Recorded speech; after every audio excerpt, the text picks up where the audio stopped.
दिवाली की रौनक अब जहरीली हवा में घुल चुकी है। राजधानी की फिजा में त्योहार की चमक के साथ अब बारूद, धुआं और धुंध घुलकर एक ऐसा मंजर बना चुकी है जिसमें सांस लेना भी चुनौती बन गया है। दिल्ली एनसीआर की हवा फिर से बेहद खराब श्रेणी में पहुंच चुकी है।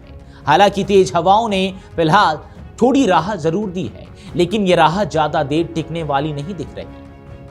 दिवाली की जगमगाहट के बाद अब राजधानी दिल्ली पर प्रदूषण की परत छा गई है। त्योहार की रात की चमक अब सुबह की धुंध में बदल चुकी है। हालांकि गुरुवार को चली तेज हवाओं ने थोड़ी राहत जरूर दी, लेकिन यह राहत अस्थायी है। केंद्रीय प्रदूषण नियंत्रण बोर्ड यानी कि सीपीसीबी के आंकड़ों के मुताबिक शाम 4 बजे दिल्ली का वायु गुणवत्ता सूचकांक यानी कि AQI 305 दर्ज किया गया, जो बेहद खराब श्रेणी में आता है। ग्रेटर नोएडा का AQI 280, गाजियाबाद में 252, नोएडा में 276 और गुरुग्राम में 208 दर्ज हुआ।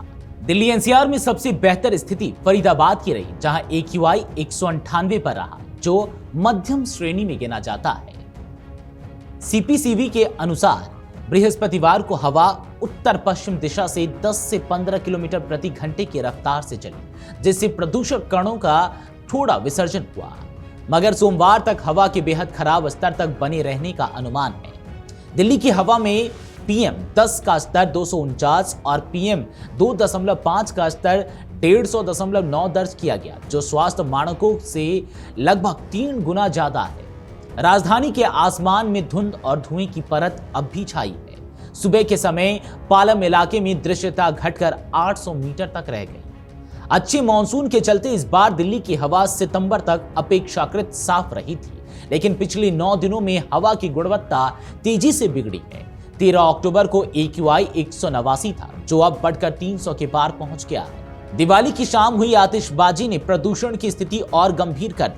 बारूद का धुआं अब भी वायुमंडल में फैला हुआ है। हवा की धीमी रफ्तार के कारण प्रदूषक तत्व जमीन के पास जमा हो गए हैं, जिससे दिल्ली की फिजा जहरीली बन गई है।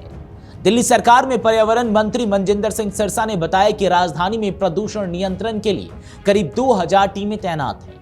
इन टीमों के पास 376 anti smoke gun, 266 water sprinkler और 91 मैकेनाइज्ड स्पीकर हैं, जो GPS सिस्टम से मॉनिटर किए जा रहे हैं। उन्होंने कहा कि 443 टीमें कूड़ा जलाने पर, 578 टीमें वाहनों के धुएं पर और 378 टीमें धूल नियंत्रण पर काम कर रही है। इसके अलावा 505 मोबाइल प्रोसिक्यूशन टीमें लगातार गश्त कर रही है।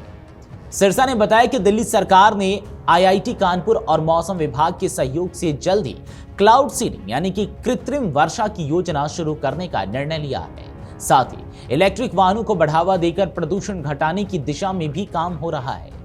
वायु गुणवत्ता प्रबंधन आयोग के अनुसार राजधानी के प्रदूषण में पराली जलाने की हिस्सेदारी बृहस्पतिवार को 1.521% रही। अब तक 12,113 पराली जलाने की घटनाएं दर्ज की गई हैं। पिछले साल के मुकाबले यह आंकड़ा 50% कम है, लेकिन अगर हवा की दिशा और गति बदली तो इसका असर तुरंत दिल्ली की हवा पर दिखेगा। ICAR की रिपोर्ट बताती है कि इस साल 15 सितंबर से 21 अक्टूबर के बीच 6 राज्यों पंजाब, हरियाणा, यूपी, राजस्थान, मध्य प्रदेश और दिल्ली में कुल 1729 पराली जलाने की घटनाएं हुई, जो पिछले साल के 3651 मामलों से काफी कम है। प्रदूषण के बढ़ते स्तर ने अस्पतालों में मरीजों की संख्या बढ़ा दी है। डॉक्टर रमेश मीणा RML अस्पताल के मेडिसिन विभाग के एसोसिएट प्रोफेसर ने कहा कि वर्तमान हवा बच्चों, बुजुर्गों और फेफड़ों का दिल के मरीजों के लिए बेहद खतरनाक है।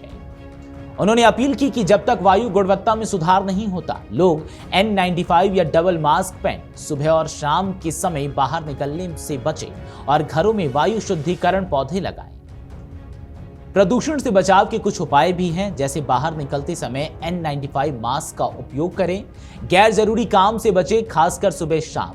AQI अपडेट पर नजर रखें, सांस में तकलीफ या जलन होने पर तुरंत डॉक्टर से संपर्क करें, घरों में एयर प्यूरिफायर या पौधे लगाएं, मौसमी फल खाएं, रोग प्रतिरोधक क्षमता बढ़ाएं।